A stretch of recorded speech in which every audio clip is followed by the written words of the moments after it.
আমাৰ যিহেতুকে দৃষ্টিহীন ভাই ভনীসকল আছে তেখেতসকলে বিভিন্ন অনুষ্ঠান প্ৰতিষ্ঠানৰ সংবাদকৰ্মীসকলক আমি প্ৰতিবন্ধী সুৰক্ষা সংস্থা অসমৰ তৰফৰ পৰা আন্তৰিক অভিনন্দন জ্ঞাপন কৰিছোঁ।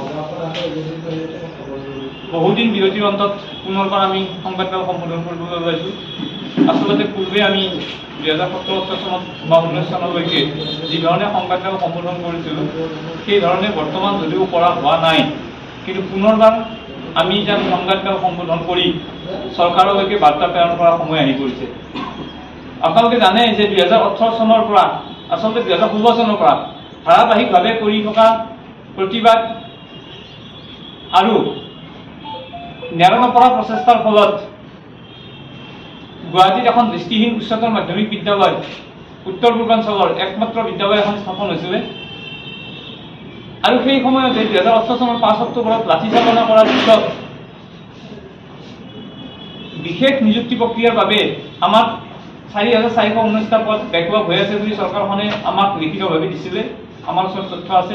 ইতিমধ্যে বহুবাৰ আপোনালোকৰ সংবাদ মাধ্যমযোগে আমি প্ৰকাশ কৰিছোঁ, আপোনালোকে প্ৰকাশ কৰিছে, ৰাইজৰ মাজত অৱগত কৰিছে। তাৰে মাত্ৰ 863টা পদ দিয়ে চৰকাৰখনে দায়িত্ব সামৰিছে। সেই সময়ত চৰকাৰখনে কৈছিলে যে পৰ্যায়ক্ৰমে এই পদসমূহ দিয়া হ'ব আৰু সেইবাৰ বিশেষ নিযুক্তি প্ৰক্ৰিয়াৰ জৰিয়তে এই পদসমূহ পূৰণ কৰা হৈছিল। কিন্তু আচৰিত কথাটো এইটোৱে যে বৰ্তমান চৰকাৰখনে আমাক অধিকটো নালাগে, যিটো আমি পাবলগীয়া 4% সেইটো আচলতে দিয়া পৰিলক্ষিত নহয়। আজি যদি চাই চৰকাৰখনে যি 1 লাখ নিযুক্তিৰ কথা কৈ আছে, যদি তাত 4% হিচাপত হয় তেতিয়াহ'লে 4,000 মানুহ নিযুক্তি পাব লাগে, কিন্তু 4,000 মানুহৰ আমাৰ কোনো তথ্য চৰকাৰখনে উলিয়াই দিব নোৱাৰে। প্ৰত্যেকটো ক্ষেত্ৰতে আমি চিঞৰিব লগা হয়। আৰু 3 ডিচেম্বৰ 2021 চনত বৰ্তমানৰ মুখ্যমন্ত্ৰীগৰাকীয়ে শাসনভাৰ গ্ৰহণ কৰিয়ে আমাৰ বাবে বিশেষ পৰীক্ষা পাতাৰ ব্যৱস্থা কৰিম বুলি কৈছিল যদিও সেয়া আজিও কাৰ্যত হৈ নুঠিও, যাৰ পৰিপ্ৰেক্ষিতত আমাৰ প্ৰতিবন্ধী ভাই ভনীসকলে বিভিন্ন অসুবিধাৰ মাজেৰে পৰীক্ষা গৃহত উপস্থিত হ'বলগীয়া হয় আৰু সাধাৰণ মানুহৰ লগত একেলগে পৰীক্ষা দিবলগীয়া হয়। কাৰণ যিহেতু আমাৰ আইনখনে দি থৈ দিছে যে আমাৰ 4% আমাৰ সম্পূৰ্ণ যিটো আমাৰ আপোনাৰ কম্পিটিশ্যন হয় সেইটো আমাৰ ব্লাইণ্ডে হেয়াৰিঙে অৰ্থপেডিক আৰু আদাৰ্ছৰ লগত হয়। কিন্তু এতিয়া আমাৰ এনেকুৱা হৈ গৈছে যে আমাৰ কাৰ লগত কেনেকৈ কম্পিটিশ্যন হয় সেই কথাটো আজিৰ দিনটোত স্পষ্ট নহয় 2018 চনৰ সেই পৰীক্ষাৰ পিছত। আৰু এই কথাটো আমি চৰকাৰখনক বাৰম্বাৰ অৱগত কৰি আহিছিলোঁ। চৰকাৰখনে যেন আমাৰ কথা শুনিবলগীয়া পঢ়াৰিয়ে নাই বা আহৰিয়ে নাই, এনেকুৱা ধৰণৰ এটা পৰিৱেশ পৰিলক্ষিত হৈছে। আপোনালোকক ক'বলৈ পাই আজি দুখ লাগিছে আচলতে, কাৰণ যিটো সময়ত সবকা সাথ সবকা বিকাশ সবকা বিশ্বাসৰ কথা কৈ থাকে, প্ৰধানমন্ত্ৰী ডাঙৰীয়াই দিব্যাংগ নামেৰে আমাৰ প্ৰতিবন্ধীসকলক অভিহিত কৰিছে, কিন্তু যেন দিব্যাংগ নামটোৰে আমাক খাই থাকিবলৈকে দিছে, এনেকুৱা ধৰণৰ এটা অনুভৱ আজিৰ দিনটোত হৈছে। আৰু বৰ্তমান মুখ্যমন্ত্ৰীগৰাকীৰ দিনত আমি হয়তো অনুভৱ কৰিছিলোঁ যে আমাৰ হয়তো মানে কি হ'ব, উন্নয়নৰ গংগা যিহেতু তেখেতে কৈছে উন্নয়নৰ গংগাৰ চাগে ভাগ আমিও পাম, কিন্তু দেখা গৈছে উন্নয়নৰ গংগাৰ ভাগ পোৱাটো দূৰৰ কথা। 2017 চনৰ 7 ফেব্ৰুৱাৰীৰ দিনাখন আমি কৰা প্ৰতিবাদৰ অন্তত প্ৰতিবন্ধী আইনৰ 24 নং দফা অনুসৰি প্ৰতিবন্ধীসকলক যি পেঞ্চনৰ ব্যৱস্থা কৰা হৈছিল সেয়াও 2022 চনৰ পৰা সম্পূৰ্ণৰূপে বন্ধ কৰি দিয়া হ'ল আৰু তাৰ নামত অৰুণোদয় প্ৰযোজ্য কৰা হ'ল। কিন্তু আইনখনত স্পষ্টভাৱে উল্লেখ কৰা আছে যে এখন ৰাজ্যত থকা যিকোনো এটা আঁচনিৰ 25% অধিক প্ৰতিবন্ধী ব্যক্তিসকলে লাভ কৰিব লাগে, কিন্তু তাকে নকৰি কোনো নোসোধা নেমেলাকে আমি বাৰম্বাৰ প্ৰতিবাদ কৰি অহাৰ পিছতো বৰ্তমানৰ চৰকাৰখনে অৰুণোদয় আঁচনিৰ লগত চামিল কৰা বুলি ক'লে আৰু অসমত পাই থকা 1,60,612 গৰাকীৰ ভিতৰত আজিৰ দিনটোত কিমান প্ৰতিবন্ধীয়ে পাই আছে সেয়াও তথ্য চৰকাৰৰ ওচৰত নাই। সেইটো লজ্জাজনক কথা আচলতে। গতিকে এয়াই যদি উন্নয়ন হয়, তাত আমাৰ মুখ্যমন্ত্ৰীগৰাকীক বা চৰকাৰখনক সুধিব লগা আছে, প্ৰতিবন্ধীসকল ব্যক্তি বা সমাজৰ অংগ নহয় নেকি? প্ৰতিবন্ধীসকলৰ ভোটাধিকাৰ নাই নেকি? ভোটাধিকাৰৰ মূল্য নাই নেকি? যদি আছে তেতিয়াহ'লে প্ৰতিবন্ধীসকলক আইনৰ গণ্ডিৰ ভিতৰত থকাৰ পিছতো কিয় বঞ্চিত কৰা হৈছে?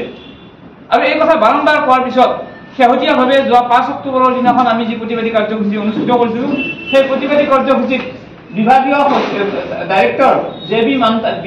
জে বি মান্তাই আপোনাৰ আমাক লিখিতভাৱে কৈছিলে যে 10 দিনৰ ভিতৰত উচ্চস্তৰীয় কমিটিৰ বৈঠক অনুষ্ঠিত হ'ব আৰু তাৰ পিছতে আমাৰ সমস্যাসমূহ সমাধানৰ ক্ষেত্ৰত বিহিত ব্যৱস্থা গ্ৰহণ কৰা হ'ব। লক্ষণীয় কথাটো হ'ল পৰৱৰ্তী পৰ্যায়ত পুনৰবাৰ আমি আন্দোলনৰ দৰে কাৰ্যসূচী যেতিয়া গ্ৰহণ কৰিম বুলি গম পালে তেতিয়া যোৱা 2 নৱেম্বৰৰ দিনাখন ততাতৈয়াকৈ বিভাগৰ কমিশনাৰ সেক্ৰেটাৰী বীৰেন্দ্ৰ মিত্তাল ডাঙৰীয়াই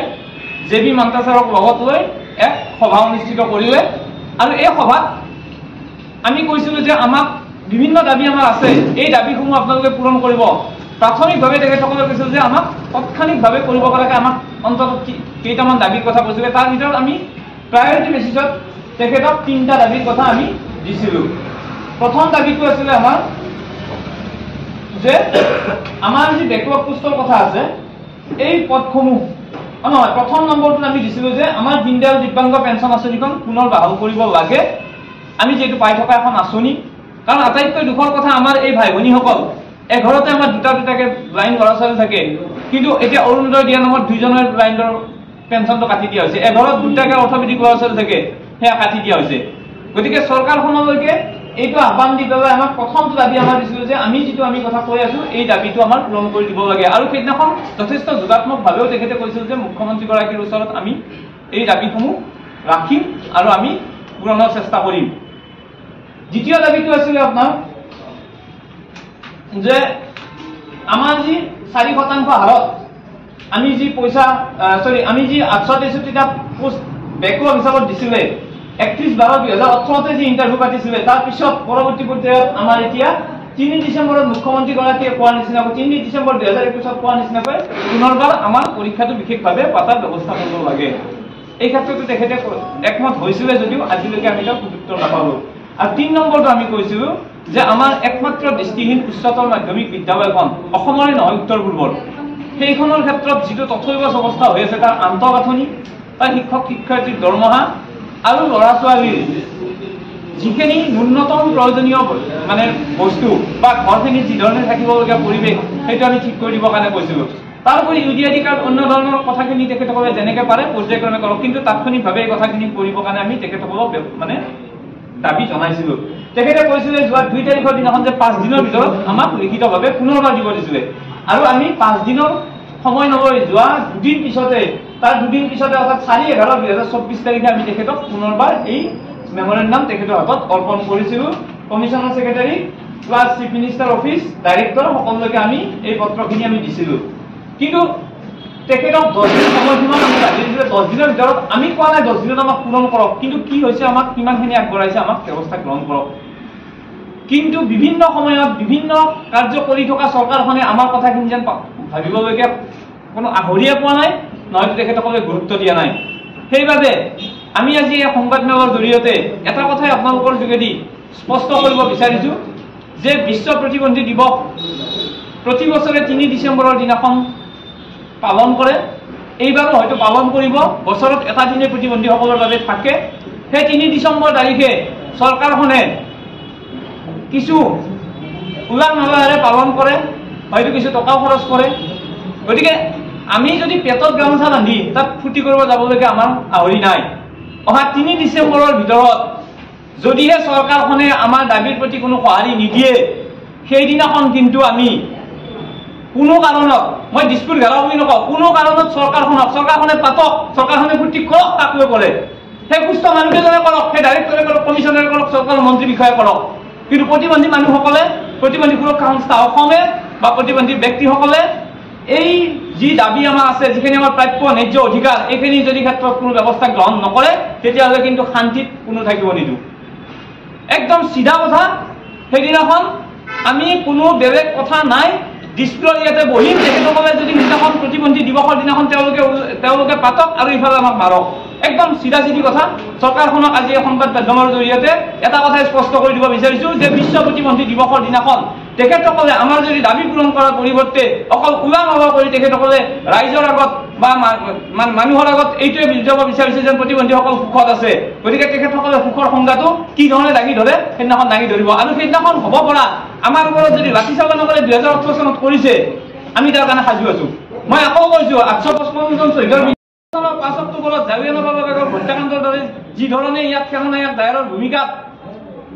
অৱতীৰ্ণ হৈ ডিসিপি অমিতাভ বসুমতাৰীয়ে মানে লাঠি চাৰ্জ কৰিছিল পুনৰবাৰ যদি 3 ডিচেম্বৰত কৰে তাৰ কাৰণে কিন্তু সাজু আছো আৰু কৰক চৰকাৰখনক যদি ইমানেই বলিদানৰ প্ৰয়োজন আমি বলিদান দিম তাৰ কাৰণে আমি সাজু আছো কিন্তু এটা কথা নিশ্চিত, চৰকাৰখনে আজিৰ পৰা সাজু হওক যে আমাৰ হয় আমাৰ প্ৰাপ্য দিব লাগিব, নহ'লে তেখেতসকলে আমাৰ ওপৰত যি ধৰণৰ দমনমূলক শাস্তিমূলক ব্যৱস্থা কৰিব খোজে তেখেতসকলে কৰিবৰ কাৰণে সাজু হওক।